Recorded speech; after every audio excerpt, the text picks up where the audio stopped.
A not-so-divine intervention. I'm Jason Horton. I'm Rebecca Lieb. And this is Ghost Town.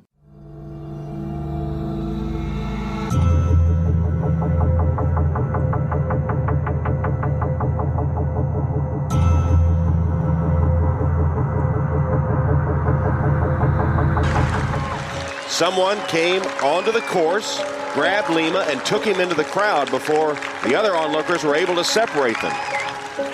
Who is that guy? My name is Cornelis Horan. My central message is, I believe a visitor from outer space will soon come to this world, and he will take complete charge of the world. Neil Horan is an interesting guy.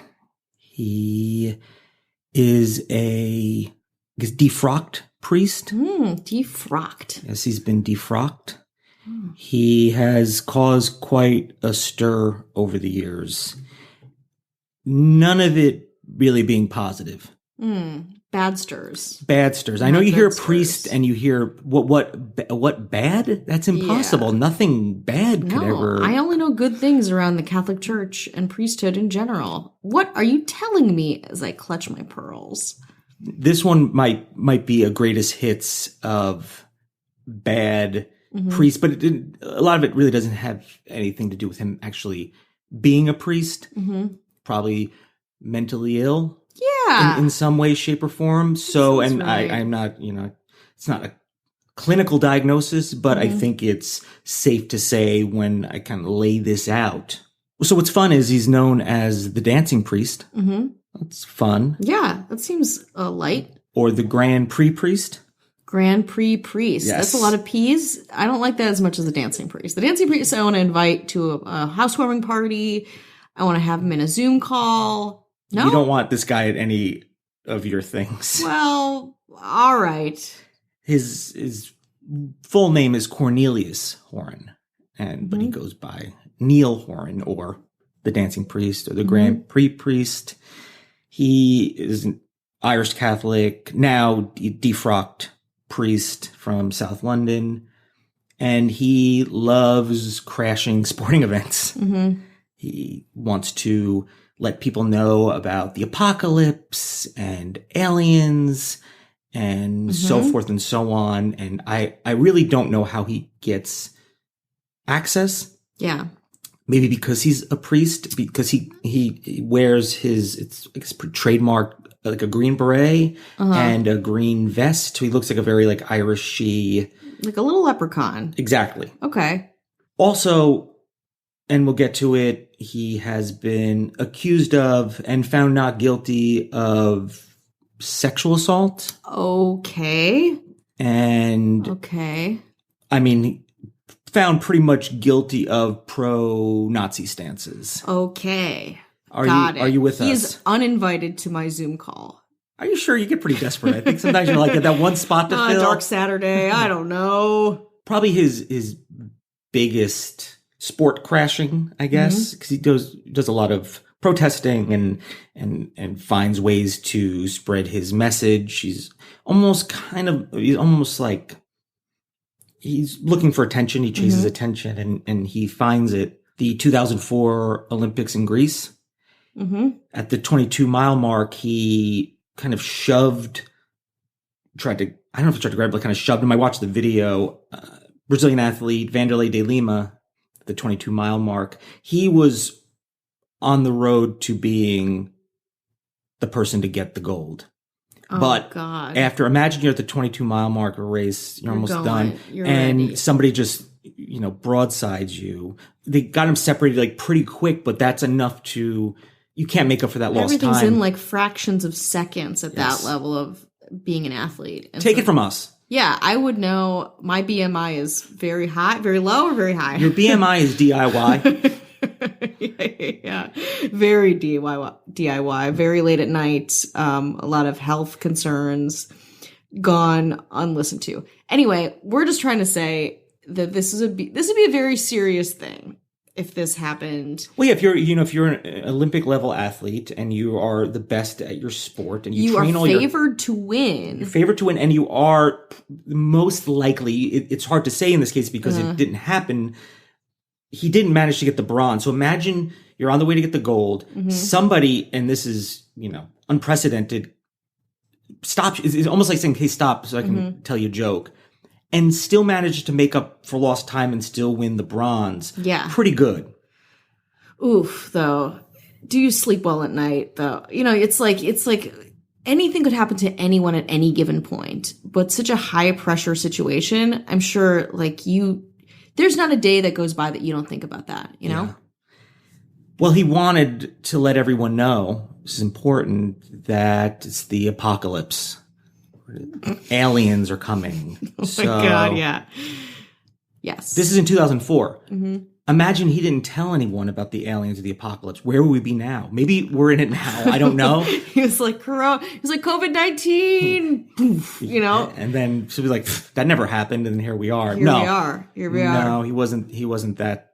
Not that prolific. No. He wasn't the prophetic. Is that the word? Yeah. So he just wanted to create some attention, some buzz. I think he, maybe did have some belief in it. I think he was watching it on TV and he was like, oh, I need to go and spread the word. I don't think it was personal against Vanderlei de Lima, but he was like, I need to spread the word and this is how I can do. Yeah. Here's a gesture. No offense, Vanderlei de Lima. I'm going to ruin your chances, but to get this message out. And this seems like a good opportunity. It also seems weird that he even got access to this athlete as he was running.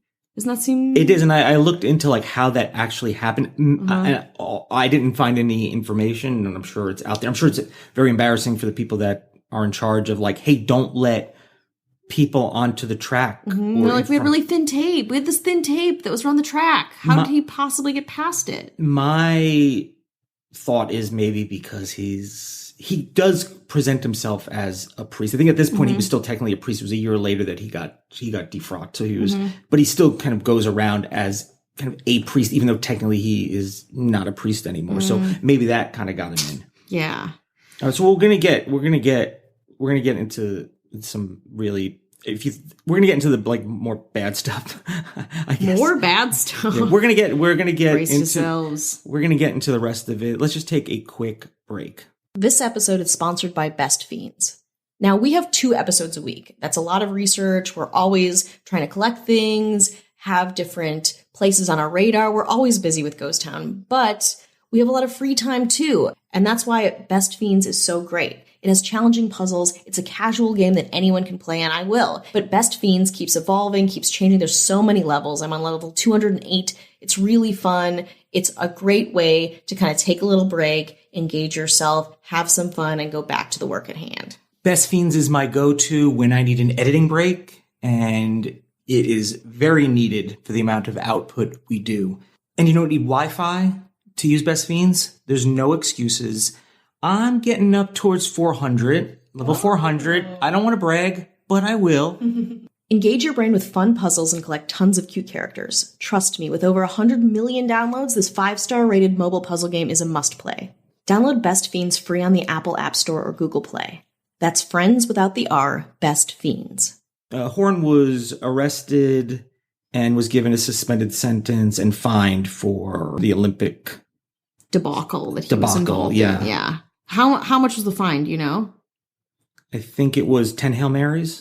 That's it? Yeah, it wasn't bad. I would do so many bad things if if the punishment was just Hail Marys are just 2 words to me. No, there's more than 2 words. Do you know the Hail? You know the? Oh, it's a Hail Mary. You don't just say Hail Mary, Hail Mary. No, it's not. It's not Bloody Mary in the mirror. I'm really just being a Jew here. Yeah, on this podcast. Hail Mary, full of grace. There's more. The Lord to is that? with thee. Oh yeah, it's a prayer. Oh, so okay, fine. So it's not 2 words. It's 17 words, 10 times. I don't know. I've done a word count on it. I still feel like saying words would make me want to do more bad things. They're just words. Do you think it was Hail Mary was like Bloody Mary? Where you say it in the mirror? I don't know. I've never been in a confessional. I thought it was like Hail Mary. Is there an abbreviated version? That shows version? that you haven't been in one. It shows. I'm a bad girl. He's also gone very back and forth with being apologetic. He never really apologizes, but then also seems like he's not happy for ruining his Olympic career, I guess, or his particular race.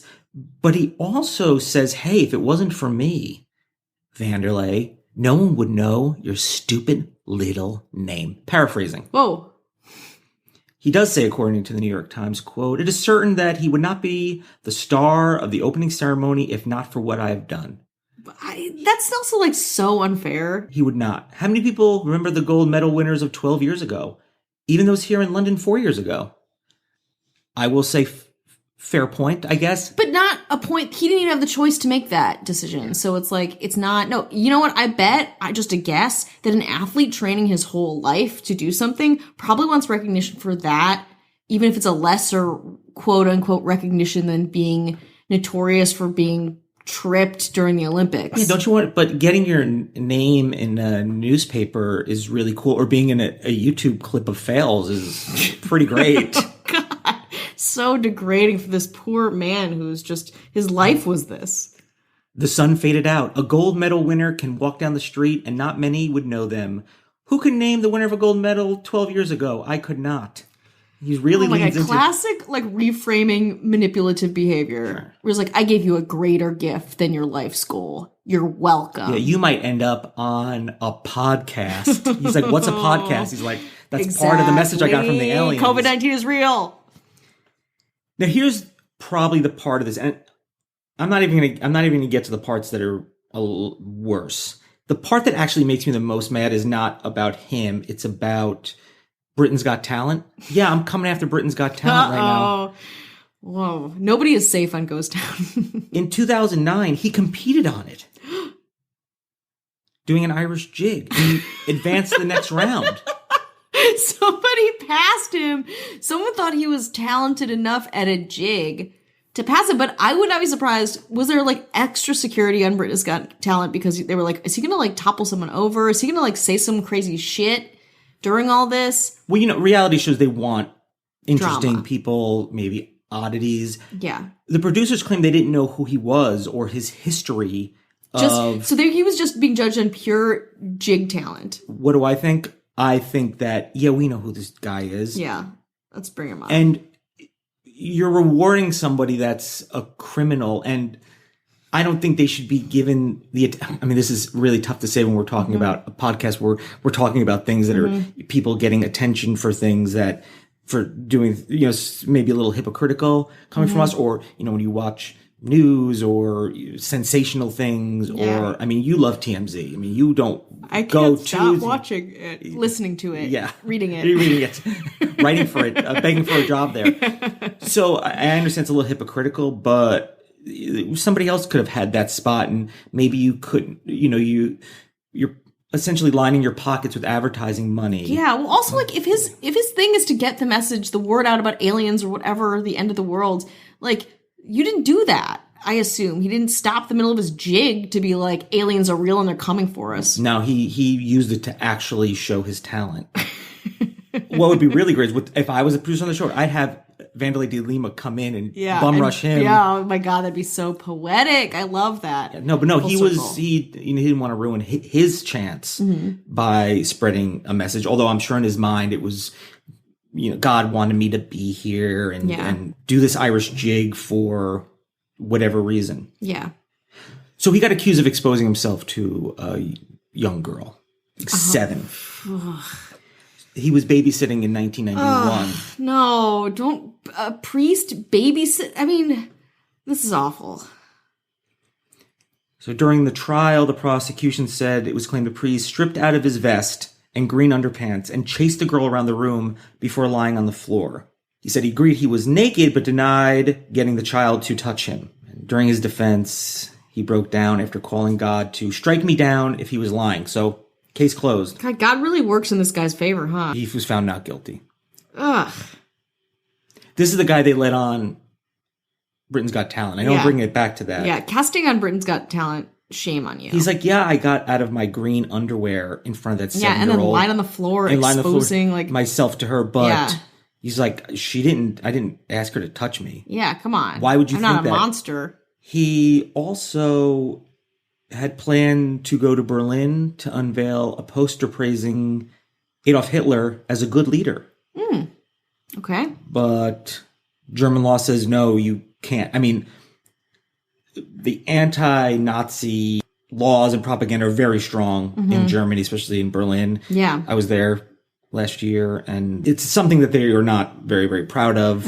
And Berlin's such a cool city. I mean, I went to where Hitler, supposedly his grave, where he was, it's not confirmed, but that's what they say it is. It's not really marked. It's just like a little tiny thing with like a little tiny map. So it's very interesting. But yeah, so he kind of has a lot of, I guess, pro-Hitler, pro-Nazi points of view. Doesn't he know that that's not cool and that's bad? And he was in prison in Germany for planning to go into Berlin and do that. And he was arrested by German police when he arrived in the country to mount one of his protests at the World Cup. And, you know, I think his family's like, listen, they've been kind of concerned about him. Is he taking his medication? But it seems like he's just kind of running wild. Yeah. In 2015, this is probably the most current. He was in a protest at the Epsom Derby, and this was directed at the Catholic Church. He said, quote, "The Catholic Church is a pagan organization. The Pope, a false prophet, and Antichrist." And he had posters that read, "The Catholic Church is the whore of Babylon, says the Bible."